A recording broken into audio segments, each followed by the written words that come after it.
Kakaibang luto naman sa itlog, pero sigurado mamangha ka sa sarap.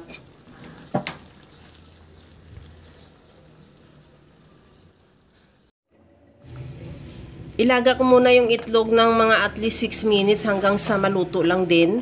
At pagkaluto niyan, tanggalin muna sa kaldero at palamigin at saka balatan at isit aside muna.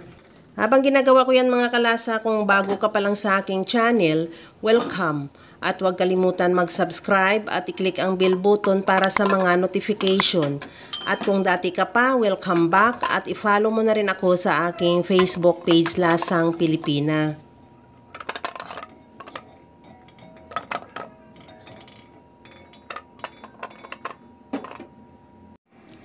Maglagay na rin ako ng mantika sa kawali at igisa ko yung bawang. Ihalo lang hanggang sa maglabas ng aroma. At isunod ko na rin ilagay yung sibuyas.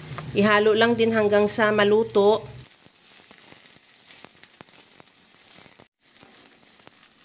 Maglagay na rin ako ng kamatis. Ganong process lang din. Ihalo hanggang sa maluto lang din yung kamatis.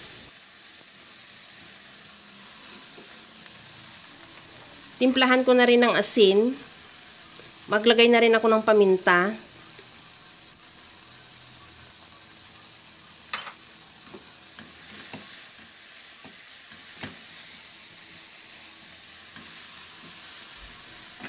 Lagyan ko na rin ng tubig.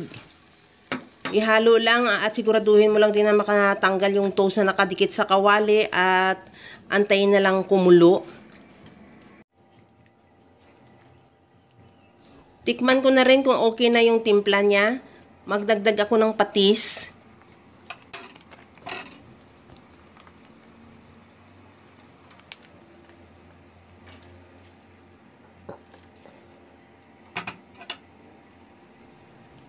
Maglagay na rin ako ng liquid seasoning.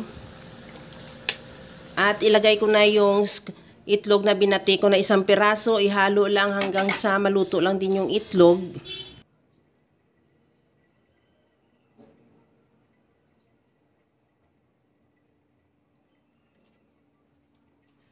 Okay na tong ating sabaw, okay na rin yung timpla niya. Ilagay ko na yung nilagang itlog at maglagay na rin ako ng spring onion.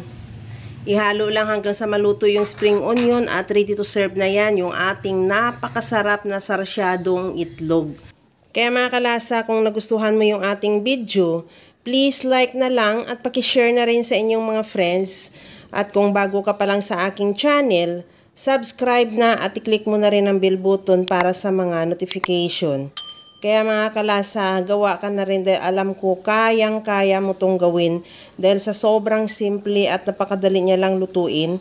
Kagaya lang lagi sa sinasabi ko na wala namang hindi marunong magluto basta sa simpleng paraan lang. Hanggang sa muli mga kalasa, thank you for watching. Bye-bye!